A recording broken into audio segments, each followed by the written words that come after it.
Britain में king Charles से मिले पीएम मोदी। एक पेड़ मां के नाम अभियान के तहत भेंट किया खास पौधा। प्रधानमंत्री नरेंद्र मोदी ने यूनाइटेड किंगडम की अपनी आधिकारिक यात्रा के दौरान सैंडरिंघम हाउस में किंग चार्ल्स तृतीय से मुलाकात की। मुलाकात के दौरान उन्होंने किंग चार्ल्स तृतीय को शरद ऋतु में लगाए जाने वाले एक पेड़ का उपहार दिया। ये पौधा एक पेड़ मां के नाम पर्यावरण पहल के तहत भेंट किया गया है। इसका उद्देश्य माताओं के सम्मान में वृक्षारोपण को बढ़ावा देना है। एक पेड़ मां के नाम प्रधानमंत्री नरेंद्र मोदी द्वारा शुरू की गई एक हरित पहल है, जिसका उद्देश्य लोगों को अपनी माताओं की स्मृति या सम्मान में वृक्षारोपण के लिए प्रेरित करना है। यह अभियान पर्यावरणीय उत्तरदायित्व और प्रकृति से व्यक्तिगत भावनात्मक जुड़ाव को प्रोत्साहित करता है। यह भारत के जलवायु कार्रवाई और पारिस्थितिकीय स्थिरता की व्यापक कोशिशों का हिस्सा है। प्रधानमंत्री द्वारा भेंट किया गया यह पौधा भारत की ग्रीन डिप्लोमेसी के प्रति प्रतिबद्धता को दर्शाता है और वैश्विक नेताओं को पर्यावरणीय मुद्दों में सहभागी बनाने का प्रयास भी करता है। किंग चार्ल्स तृतीय स्वयं लंबे समय से सतत जीवन शैली, जैविक खेती और जलवायु कार्रवाई के समर्थक रहे हैं, जिससे यह एक अर्थपूर्ण और सांस्कृतिक रूप से समृद्ध प्रतीक बना।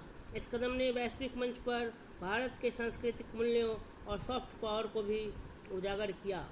इस पहल का मुख्य उद्देश्य है नागरिकों को प्रेरित करना कि वे वृक्षारोपण के माध्यम से हरित अभियान में भाग लें, सतत विकास से भावनात्मक जुड़ाव को प्रोत्साहित करना, भारत के हरित अभियानों के प्रति वैश्विक जागरूकता बढ़ाना, पर्यावरण संरक्षण में समान विचारधारा वाले देशों के साथ सहयोग को मजबूत करना।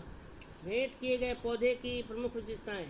उपहार में दिया गया पौधा डेविडिया इनवोल्यूक्रेटा सोनोमा है, जिसे सोनोमा डव ट्री या रुमाल ट्री के नाम से भी जाना जाता है।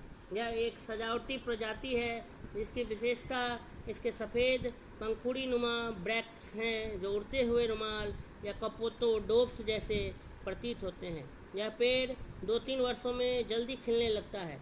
इसे शरद ऋतु में सैंडरिंघम एस्टेट पर रोपा जाएगा। इस भेंट ने भारत ब्रिटेन के संबंधों को केवल पर्यावरण के क्षेत्र में ही नहीं, बल्कि भारत यूके मुक्त व्यापार समझौता, CETA, योग और आयुर्वेद सहयोग तथा खेल कूटनीति के माध्यम से युवा जुड़ाव जैसे क्षेत्रों में भी मजबूती दी। यह पौधा भारत और ब्रिटेन के बीच दीर्घकालिक हरित साझेदारी का प्रतीक है और जलवायु उत्तरदायित्व के क्षेत्र में भारत की अंतर्राष्ट्रीय छवि को भी सुदृढ़ करता है। धन्यवाद।